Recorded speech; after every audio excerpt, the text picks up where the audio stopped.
Bismillahirrahmanirrahim.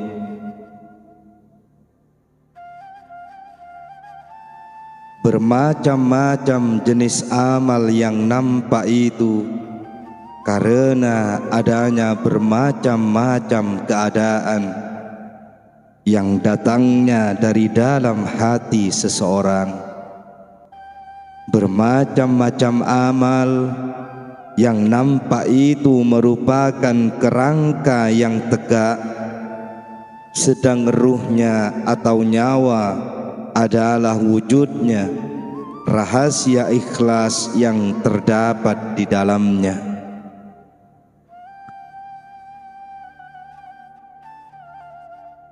Timbulnya beraneka ragam amal perbuatan yang konkret atau nampak itu disebabkan karena adanya bermacam-macam keadaan yang datangnya dari dalam hati seseorang. Misalnya, ada orang yang senang menunaikan zakat, ada orang yang mendalami ilmu. Itu semua memang ada yang menggerakkan atau mendorongnya dari dalam hati, yaitu berupa niat. Sebab semua amal perbuatan yang sudah nyata itu selalu mengikuti niatnya. Niat itu adalah titik tolak permulaan dalam segala amal, pekerjaan, perjuangan, dan lain-lain. Dia atau niat menjadi ukuran yang sangat menentukan tentang baik buruknya suatu amal atau perjuangan. Apabila niatnya baik, maka pada umumnya bisa membuahkan kebaikan. Sebaliknya, jika niatnya jelek, maka buahnya pun akan jelek pula. Boleh diumpamakan niat itu seperti sungai yang mengalir. Sejak dari hulu airnya sudah jernih, sampai di muara pun airnya tetap jernih. Tapi kalau di hulu airnya sudah keruh, maka sampai ke muara pun tentu air itu keruh pula. Fungsi dan peranan niat itu sangat menentukan, sehingga sebagian ulama menyimpulkan, rubba amalin saghirin ta'zimuhun niyah wa rubba amalin kabirin tasghiruhun niyah. Dan kerap kali amal yang kecil menjadi besar karena baik niatnya, dan kerap kali pula amal yang besar menjadi kecil karena salah niatnya. Adapun hakikatnya niat itu ialah keadaan atau sifat yang timbul dalam hati manusia yang menggerakkan atau mendorongnya untuk melaksanakan suatu pekerjaan. Tetapi fungsi dan kedudukan niat itu telah dijelaskan dalam suatu hadis Rasulullah sallallahu alaihi wasallam sebagai berikut. Dari Amiril Mukminin Abi Hafs Umar bin Khattab radhiyallahu an berkata, saya telah mendengar Rasulullah sallallahu alaihi wasallam bersabda, sesungguhnya Sah atau tidak suatu amal tergantung pada niat, dan teranggap bagi tiap orang apa yang ia niatkan. Maka siapa yang berjihad semata-mata taat kepada Allah dan Rasul-Nya, maka hijrahnya itu diterima oleh Allah dan Rasul-Nya.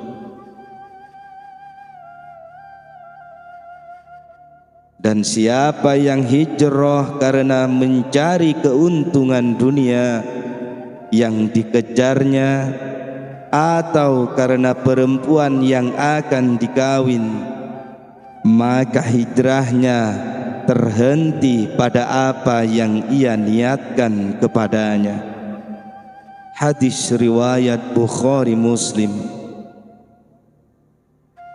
Dengan berdasarkan hadis di atas, bahwa yang jadi faktor utama adalah niat yang datang dari hati, bukan tergantung amal yang baik dan bagus. Kalau perbuatan yang dilakukan itu baik dan bagus menurut syariat Islam, tapi niatnya salah atau keliru, tentu saja amalnya pun akan sia-sia dan rusaklah ia atau amal tersebut. Begitu juga sebaliknya, amal yang sudah kelihatan atau yang sudah disertai dengan niat yang bagus, kita umpamakan suatu kerangka yang tidak berguna atau bermanfaat. Kerangka itu dapat berguna dan bermanfaat jika ada ruhnya, maka ruhnya amal itu adalah ikhlas. Dengan keikhlasan yang sudah melekat pada amal perbuatan tersebut, orang akan mengambil manfaatnya kelak. Ketahuilah bahwa niat dan ikhlas itu adalah dua faktor yang tidak boleh dipisah-pisahkan antara yang satu dengan yang lain. Erat sekali hubungannya, tak ubahnya laksana pohon dengan bibit. Firman Allah Subhanahu wa ta'ala, A'udzu billahi minasy syaithanir rajim. وَمَا أُمِرُوا إِلَّا لِيَعْبُدُوا اللَّهَ مُخْلِصِينَ لَهُ الدِّينَ حُنَفَاءَ وَيُقِيمُونَ الصَّلَاةَ وَيُؤْتُوا الزَّكَاةَ وَذَلِكَ دِينُ الْقَيِّمَةِ. Padahal mereka tidak disuruh kecuali supaya menyembah Allah dengan memurnikan ketaatan kepadanya dalam menjalankan agama dengan lurus, dan supaya mereka mendirikan salat dan menunaikan zakat, dan yang demikian itulah agama yang lurus. Al-Quran Surat Al-Bayyinah ayat 5. Inna Allah la yanzuru ila ajsamikum wala ila suwarikum walakin yanzuru ila qulubikum. Sesungguhnya Allah tidak akan melihat bentuk badan kita dan tidak pula melihat rupa-rupa kalian, akan tetapi Dia melihat kepada hati kalian. Hadis riwayat Muslim. Sabda Rasulullah lagi, An-nasu kulluhum halakai illal mu'minun wal mu'minuna kulluhum halakai illa al-'amilun wal 'amiluna kulluhum halakai illa al-mukhlisun. Manusia itu seluruhnya akan binasa kecuali mereka yang beriman. Mereka yang beriman itu seluruhnya binasa kecuali yang beramal, dan mereka yang beramal seluruhnya akan binasa kecuali mereka yang ikhlas. Al-Hadis. Ikhlas ialah suci murni, tidak bercampur dengan yang lain. Menurut syariat, ikhlas itu ialah mengerjakan ibadah kebajikan karena Allah semata-mata dan mengharap keridhoannya.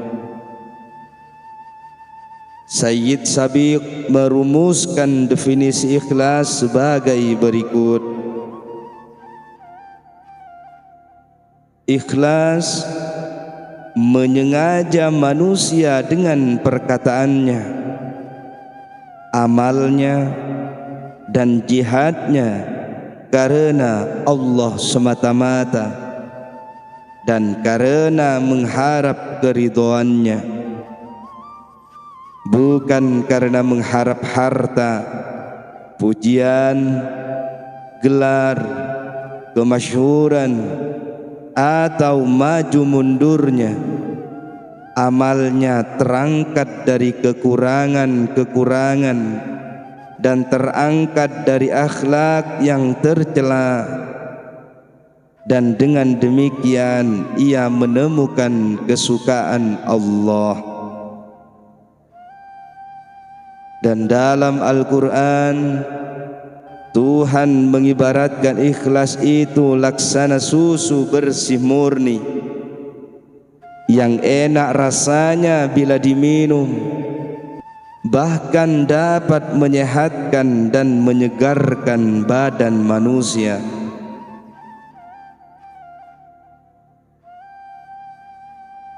Allah berfirman, A'udzu billahi minasyaitonir rajim.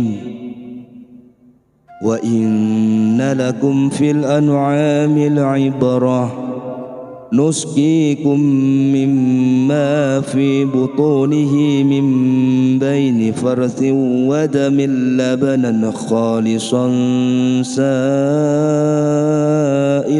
lisyaribin. Dan sesungguhnya binatang ternak itu benar-benar terdapat pelajaran bagi kamu. Kami memberimu minum daripada apa yang berada dalam perutnya berupa susu yang bersih, antara tahi dan darah, yang mudah ditelan bagi orang yang meminumnya. Quran Surat An-Nahl ayat 66. Pada ayat tersebut Allah memberikan contoh tentang ikhlas itu laksana susu bersih dan murni, yaitu tatkala masih berada dalam perut binatang, susu itu terdiri dari dua zat yang kotor dan tidak memberikan faedah, yaitu tahi dan darah. Setelah melalui proses, maka jadilah susu yang bersih murni, tidak bercampur dengan kotoran lain. Ikhlas itu mempunyai berbagai macam tingkatan. Menurut tingkatan orangnya antara lain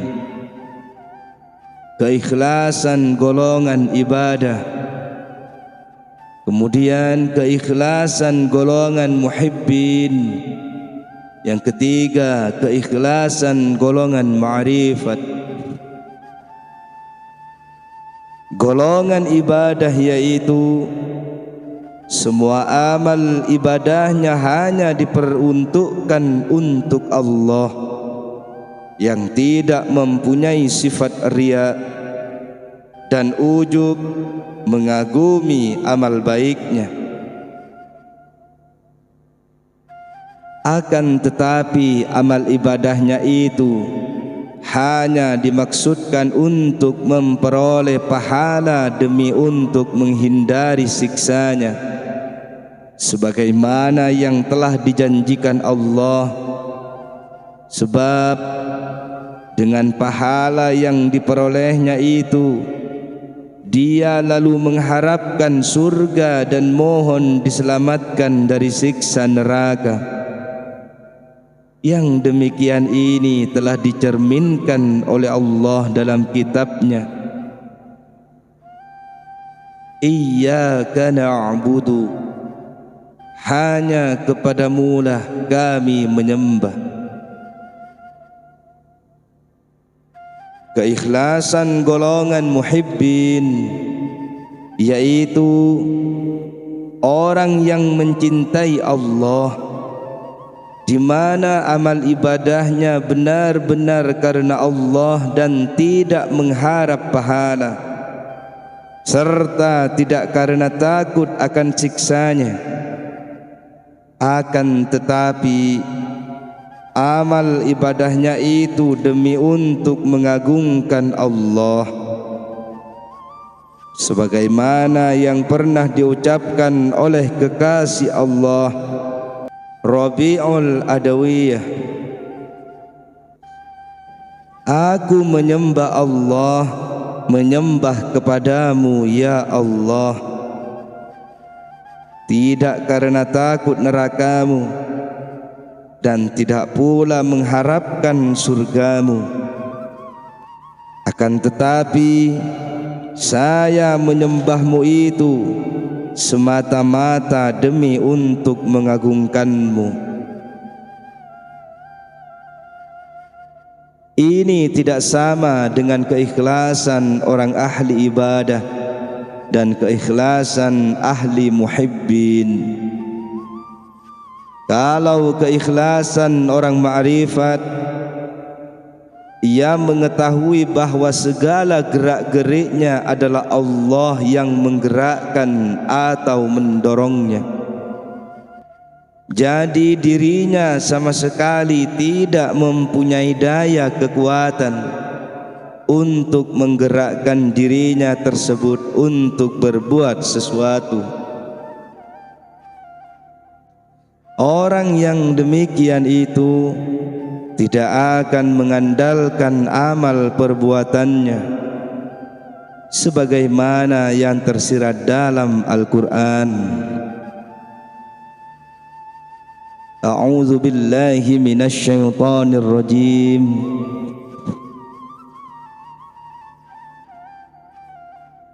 Wa iyyaka nasta'in, dan hanya kepadamu-lah kami minta pertolongan. Keikhlasan orang ahli ma'rifat ini menduduki tingkat yang luhur di sisi Allah bila dibandingkan dengan keikhlasan orang ahli ibadah dan keikhlasan orang ahli muhibbin. Jadi jelaslah bahwa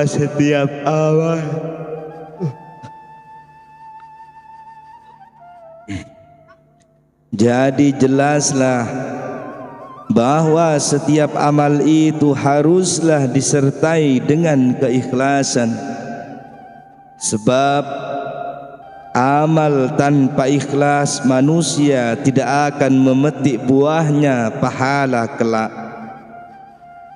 Sedang amal yang tidak disertai dengan ikhlas adalah riya.